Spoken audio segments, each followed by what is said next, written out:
Hello दोस्तों, स्वागत है आप सभी का pro wave x Elliot wave academy में। तो स्टार्ट करने से पहले ये डिस्क्लेमर आप एक बार प्लीज पढ़ लीजिए। ठीक है दोस्तों, तो शुरू करते हैं हम आज की क्लास। तो देखिए, लास्ट टाइम मैंने बात किया था कि इलियट वेव बेसिकली दो तरह की होती हैं। एक होती है इम्पल्स, दूसरी होती है करेक्टिव वेव्स। ठीक है, करेक्टिव वेव्स के लिए मैंने आपको बताया था कि सॉरी, इम्पल्स के लिए मैंने आपको बताया था कि इम्पल्स 5 वेव्स का एक ग्रुप है। ठीक है, जिसमें 1 2 3 4 5 बनते हैं। और करेक्शन बेसिकली 3 वेव्स का एक ग्रुप है, जिसमें ए बी और सी बनते हैं। ठीक है, तो आज हम इसको चार्ट पर समझेंगे कि कैसे बेसिकली ये बनते हैं। इसके पहले मैं आपको एक बहुत छोटा सा इंट्रोडक्शन डाउ थ्योरी का दे देता हूँ। तो बेसिकली डाउ थ्योरी क्या होती है? डाउ थ्योरी के अकॉर्डिंग मार्केट जब भी ट्रेंड में होती है तो वो हायर हाइज या फिर हायर लोज बनाती है। ठीक है, मार्केट जब भी ट्रेंड में होती है तो वो हायर हाइज और या फिर हायर लोज बनाती है। मैं इसको आपको एक बार बता देता हूँ।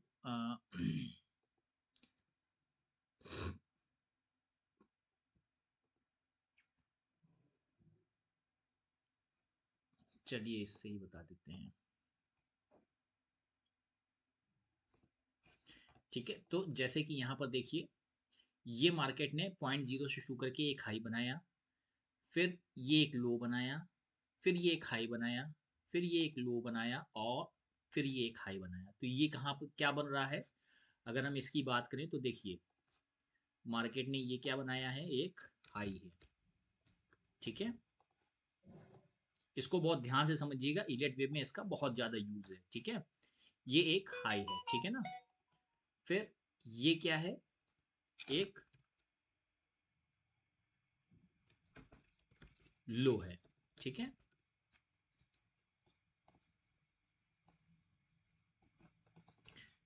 फिर ये क्या हुआ, ये एक हाइयर हाई है।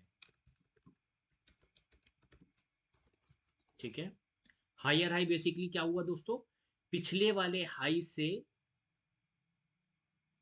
जो नेक्स्ट हाई लगता है, जो पिछले वाले हाई से ऊंचा होता है, उसे कहते हैं हाइयर हाई। ठीक है ना। तो ये क्या हुआ फिर, ये हमारा हुआ एक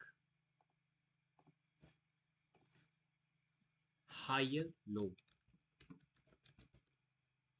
हायर लो इसे क्यों बोल रहे हैं? क्योंकि ये पीछा पिछले वाला जो लो लगा था, उससे ये लो ऊंचा है, तो ये क्या है, हाइयर लो। इस लो से हाइयर है, तो इसे क्या बोलेंगे, हाइयर लो। ठीक है ना। फिर अगर ये आगे कंटिन्यूएशन में जाता है, मान लीजिए इसके आगे और ये मार्केट जो है इसके बाद फिर से और जाता है, हाइयर हाइज हाइयर लोज लगाता है।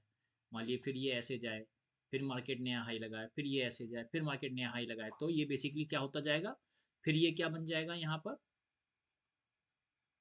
फिर ये एक बन जाएगा हायर हाई, फिर ये क्या बन जाएगा, फिर ये एक हायर हाई बन जाएगा, ये क्या हो जाएगा, ये एक हायर लो हो जाएगा, फिर ये क्या हो जाएगा, एक नया हायर हाई लगाएगा, ये क्या हो जाएगा, एक फिर हायर लो हो जाएगा। ठीक है, तो इस तरह से market higher high higher low लगाता रहेगा और लास्ट में ये क्या लगेगा, इसे बोलेंगे पीक। ठीक है, तो इसका हम बहुत ज़्यादा इस्तेमाल करेंगे इलियट वेव का। ये आप पैटर्न समझ लीजिए, high low higher high higher low higher high higher low higher high higher low. ठीक है, यहाँ पर देखिए, अगर आप गौर कीजिए, कोई भी हायर लो ने अपने पिछले वाले लो को नहीं क्रॉस किया है। जैसे ये देखिए, ये जो लो हमारा लग रहा है, ये यहाँ पर है और ये वाला लो हमारा यहाँ पर है। तो किसी भी तरह से इस लो ने इसको क्रॉस नहीं किया है।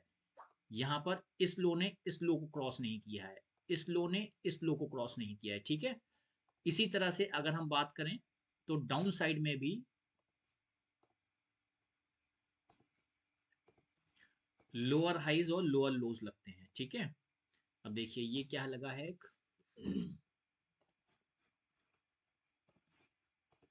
ये एक लो है। ठीक है, ये लो है तो ये क्या लगा है, ये क्या है, लोअर हाई।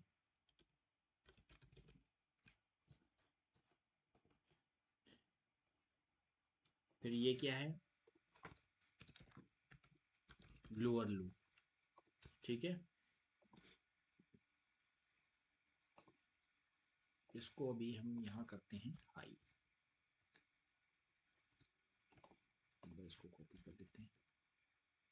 ठीक है, इसको रखते हैं यहाँ, और ये बेसिकली क्या हुआ, ये हमारा हुआ हाई। ठीक है, ये लोअर हाई, लोअर लो, फिर ये फिर से लोअर लो। ठीक है, फिर ये क्या होगा, अब अगर यहाँ पर मार्केट ये बना देता है, कुछ इस तरह से चलता है। ठीक है, तो ये क्या बनाएगा, ये फिर क्या बनाएगा, ये लोअर हाई, फिर ये लोअर लो, फिर ये लोअर हाई।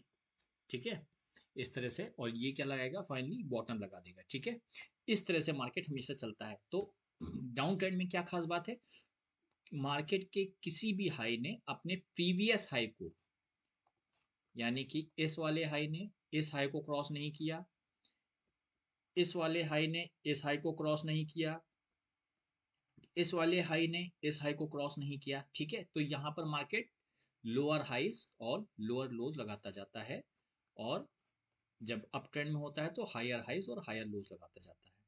ठीक है, ये एक छोटा सा इंट्रोडक्शन था दाउ थ्योरी का। अब इसको हम एक बार चार्ट पर देखते हैं, बेसिकली इलियट वेव के टर्म में हम इसे कैसे देखेंगे। ठीक है, तो इलियट वेव में मैंने आपको बताया था कि मार्केट हमेशा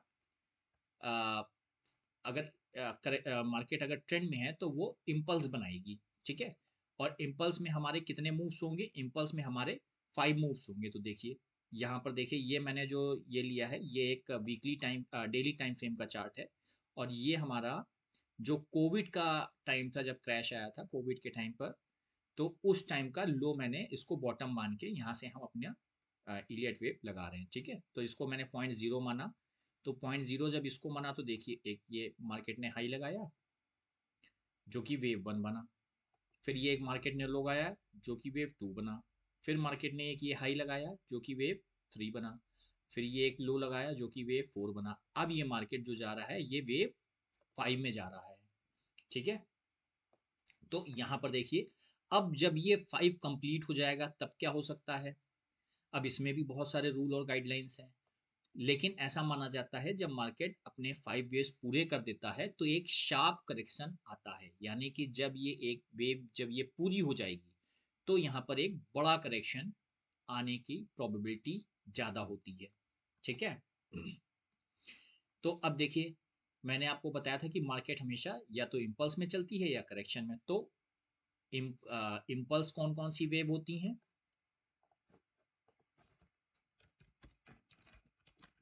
इम्पल्स वेव कौन कौन सी हैं, वेव 1, वेव 3 और वेव 5, ये क्या है, इम्पल्स वेव होंगी। ठीक है, वेव 1, 3, 5 ये इम्पल्स वेव होंगी। और करेक्टिव वेव कौन कौन सी होती हैं,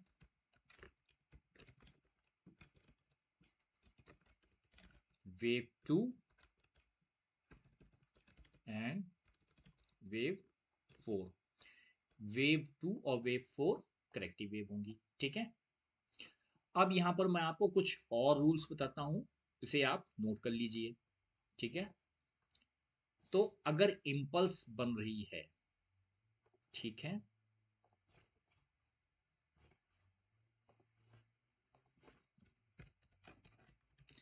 अगर इम्पल्स बन रही है तो इम्पल्स हम कब मानेंगे, इम्पल्स का मिनिमम, इम्पल्स का मिनिमम जो क्राइटेरिया है, जो ठीक है, तो अगर इम्पल्स बन रही है तो मिनिमम कितनी होनी चाहिए, 61.80% कम से कम होनी चाहिए। ठीक है, अपने करेक्शन का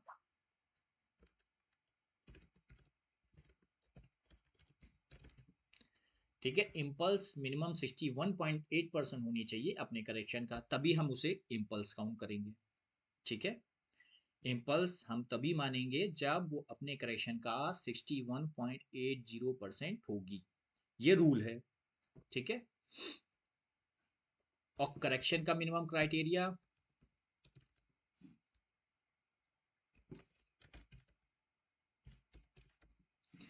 मिनिमम करेक्शन का मिनिमम क्राइटेरिया 14%। ठीक है, 14% मिनिमम करेक्शन आ सकता है।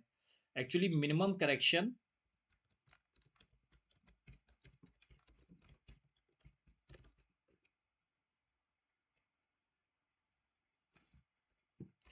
1% हो सकता है। ठीक है, ये गाइडलाइन है। मिनिमम करेक्शन 1% मिनिमम करेक्शन हो सकता है, लेकिन जो मिनिमम क्राइटेरिया है वो क्या है, 14%। ठीक है, अब हम पहले यहाँ पर चार्ट पे देखिए, जैसे मैंने आपको बताया। अच्छा, इम्पल्स में और क्या खास बात है, करेक्शन को करेक्शन के साथ रख देते हैं हम। ठीक है, पहले मैं इम्पल्स के ही रूल बता देता हूँ। ठीक है,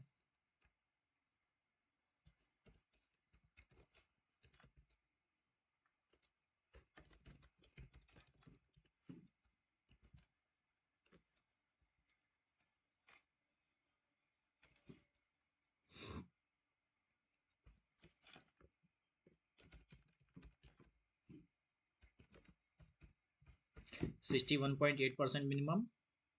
ठीक है, दूसरा,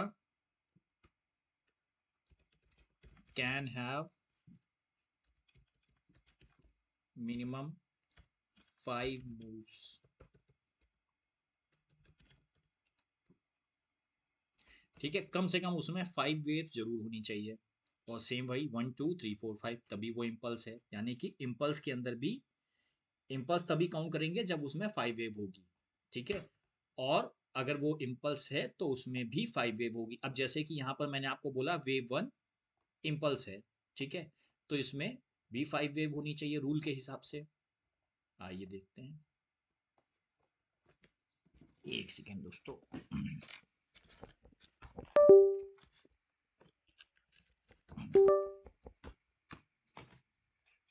तो देखिए, इसको हम थोड़ा सा बड़ा कर लेते हैं।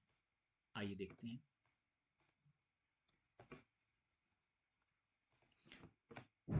अब 1 2 3 4 5, ये देखिए, इसको मैं प्राइमरी बना देता हूँ, इसका कलर थोड़ा सा बदल देता हूँ।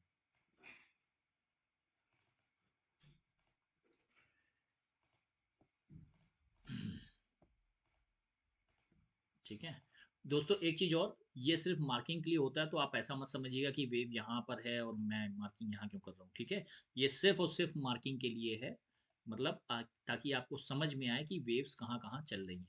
ठीक है, मैं वेव को हाइड कर देता हूँ ताकि हमें एग्जैक्टली दिखे। ठीक है, अब देखिए, ये एक इम्पल्स थी वेव 1। अब इसमें देखिए 5 मूव हैं, 1 2 3 4 5। अब बीच में भी मूव्स आपको दिख रहे हैं। अब ये मूव किस लिए हैं, क्योंकि वेव 3 भी तो इम्पल्स है, तो इसमें भी 5 मूव होने चाहिए। फिर उसमें जो इम्पल्स बनेगा उसमें भी 5 मूव होने चाहिए। आइए देखते हैं,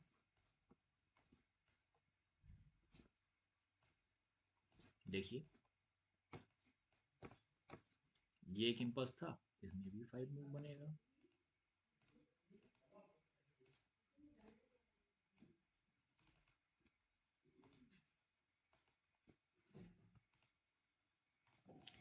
ठीक है, तो देखिए इस इम्पल्स में भी इसमें भी 5 मूव बन रहा है। अब हम अगर इसको आगे काउंट करें,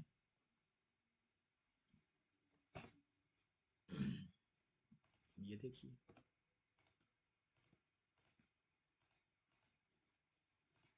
ठीक है, हमें 1 जो रखना है, 1 वहीं पर रखना है जब हमें 5 मूव मिल रहे हो। देखिए 1 2 3 4 5। ठीक, 3 भी वहीं रखना है जब 5 मूव मिल रहे हो। 1 2 3 4 5। तो जो हम मार्किंग करेंगे बहुत सोच समझ के, इसके लिए आपको काफ़ी प्रैक्टिस की रिक्वायरमेंट होगी दोस्तों। तो प्रैक्टिस बहुत अच्छे से कीजिए तो ही आप इसकी प्रॉपर मार्किंग कर पाएंगे, और ये बहुत ही ज़रूरी है। अब देखिए, जैसे यहाँ पर मैंने 5 रखा, आइए इसमें भी 5 मूव देखते हैं।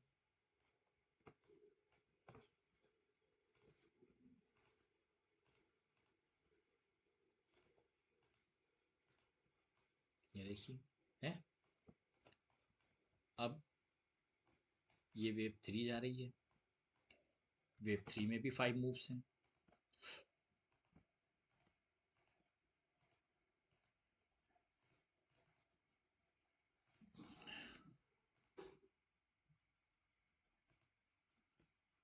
ठीक है,